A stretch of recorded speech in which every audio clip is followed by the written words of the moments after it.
If you ask a pro on the street which big tech chip names look most robust entering the new year, two tickets they'll hand you are probably NVIDIA and Broadcom. Why? NVIDIA has the AI compute narrative and the chips. Broadcom has diversified infrastructure reach, software plus silicon lock-ins, and gargantuan free cash flow. Both sit in the sweet spot of secular trends, AI, cloud, networking, but they play the game differently. This script explains our thesis for Broadcom and the sector, why memory and semi-cap equipment stocks are seeing squeezes, how Intel, Marvell, and others might play catch-up, what the Vera Rubin NVIDIA chip and token per watt economics mean for power and data centers, and how a cluster of January headlines, China software directive, a big debt offering insider sales, briefly rattled Broadcom, and why Wells Fargo sees the pullback as an opportunity. Analysts are bullish overall. Large caps with sticky business models and fossil fuel-grade cash flows, think NVIDIA and Broadcom, should continue to perform well. Memory and semi-cap equipment stocks are seeing a squeeze or a rush to buy, a rapid re-rating as investors position for AI capex. Meanwhile, more volatile names, Intel, Marvell, can play catch-up if they deliver on foundry progress, packaging, or ramping nodes. Why bullish?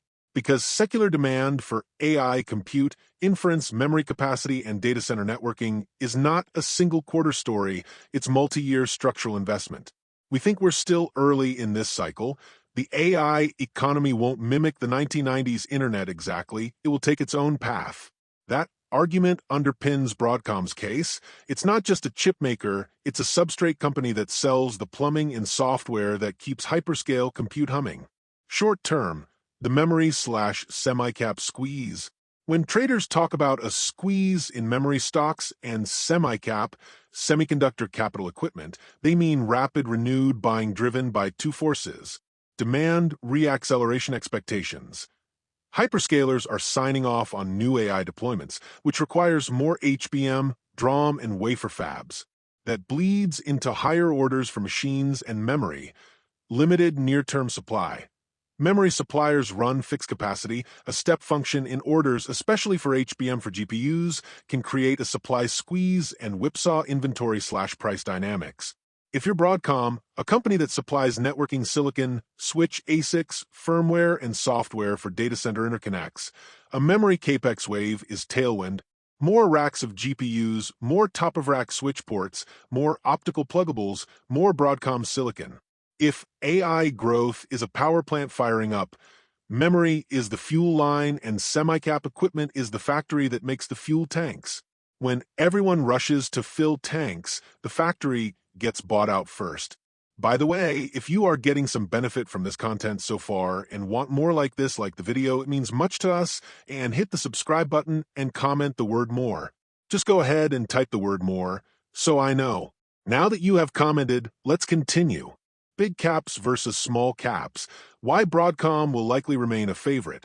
Large cap players like NVIDIA and Broadcom win two ways: secular exposure. They sell into markets that are growing structurally: AI, cloud, networking, scale, and integration. Broadcom mixes silicon with software and licensing economics. Think broad portfolio: custom ASICs, adapter cards, software stacks, security, and enterprise licenses. That sticky mix creates recurring revenue and high margins. Yes, more volatile names, Intel, Marvell, could catch up as they solve foundry or packaging constraints. But Broadcom's business is less binary. Customers can't switch a top-of-rack ASIC overnight. That takes design wins, testing, firmware integration, and time. In short, incumbency and product stickiness matter. Broadcom is the power distribution board in a stadium. You can swap a light bulb manufacturer, but the stadium still needs a reliable breaker box. There is an exciting development from NVIDIA, the so-called Vera Rubin chip, and its implications. Newer chips can massively improve tokens per dollar per watt for inference. That phrase means how many inference tokens, meaningful AI outputs, you can get per dollar of capital and per watt of power. Why it matters for Broadcom. If inference becomes cheaper per watt, hyperscalers will run more inference services. That increases demand for networking and interconnects, Broadcom's domain. Power is still constrained. Even if chips are more efficient, the total compute demand, autonomous agents, background inference, more use cases can grow faster than efficiency gains. Efficiency often unlocks more usage, not less. So the grid still matters. Token economics drive procurement decisions. Customers will choose platforms that give the best tokens per watt. If NVIDIA's chips do that, partners and competitors will align with ecosystems that complement those chips, and Broadcom supplies critical connectivity for those racks. If NVIDIA makes each GPU act like a marathon runner who eats half the calories per mile, customers will have more runners in the race, which means more water stations, more socks, and definitely more Broadcom cables. Does better efficiency mean less power needed? Not quite. Two counterintuitive truths. Efficiency increases usage. When chips cost less to run per token, businesses run more models, more personalization, more background agents, more real-time features. Total compute grows, so does wiring. Even if each GPU draws fewer watts, total racks and networking still expand. Those racks need top-of-rack switches and ICs and interconnects, all Broadcom product lines. So the net result: Broadcom benefits from the efficiency gains because they drive broader deployment and more interconnect needs, and hence quietly dominating AI. Note this as well.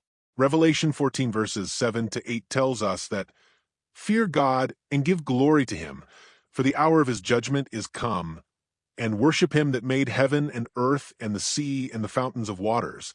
And there followed another angel, saying, "Babylon is fallen, that great city, because she made all nations drink of the wine of the wrath of her fornication. I implore you to fear God and obey his law, for the time is near and judgment is near. Worship the true God, the creator of heaven and earth." Want more information about the book of Revelation? Please check the description section. That's the end for now.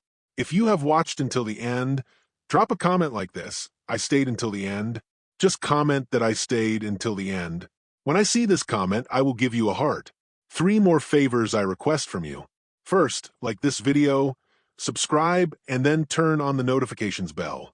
If you do this, you greatly encourage us to continue bringing to you more information and insights. Do not miss out on our future videos. All I am asking is your subscription. Thank you for joining us today. Your support means so much to us.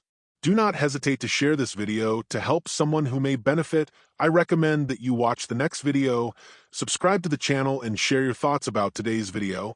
Wish you God's protection and care. With God, all things are possible. Luke 1 verse 37.